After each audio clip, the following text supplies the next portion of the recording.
Welcome to part 4 of the Style Guide Driven Development process. In this lesson, I'll talk about the integration phase.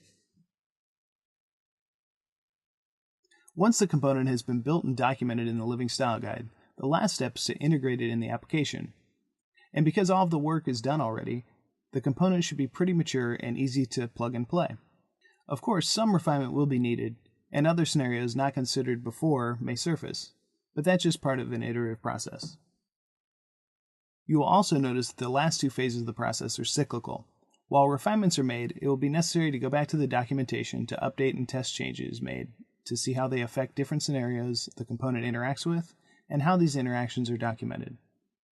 So while the component might be close to its final implementation, the dynamic nature of documenting and testing it in the Living Style Guide should continue, not only to ensure the component stays solid as refinements are done, but also to provide guidance for future development. In some instances, it's possible that you'll get to this phase directly, bypassing implementation and documentation. For example, if you're just reusing an existing component. A common case is the alert component, which is usually added to a Living Style Guide once and then reused throughout the application by just passing the alert type and message that you want to use. Consider this case. You want a success message, and you want the message to float over top of the content. Also, you want the message to say, "Order sent, view order details."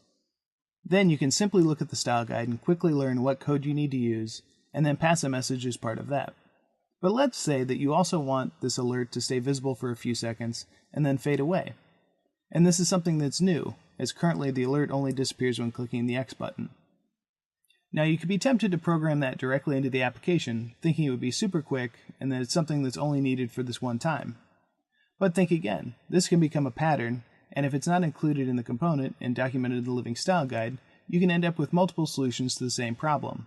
That while they all look and behave the same, they would be repeating code, which equates to more work and more things to maintain.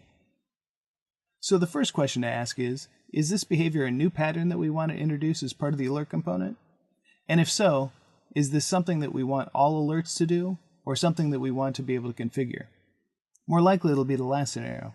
But in any case, it's important to clarify what the intention is and then incorporate that into a Living Style Guide, avoiding one-time solutions. Let's go back to the Style Guide driven development flow and recap. We started with discovering the problem that we needed to solve and through design, iterated on the possible solutions, landing on the one that not only meets both the product and user needs, but also uses the current application styles and patterns. Then we broke down those designs into small and manageable stories that are easy to track and can be tackled in a short amount of time by multiple members of the team. Next, the implementation was done using the Living Style Guide to document, test, and demonstrate the components that were either created or extended.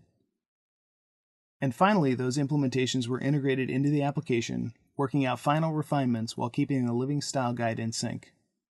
You now know in detail what Style Guide driven development is and how you can apply it to your workflow. Up next, we learned about some additional benefits of Style Guide driven development that you can bring on board that will be compelling not only to you, but to your entire development team.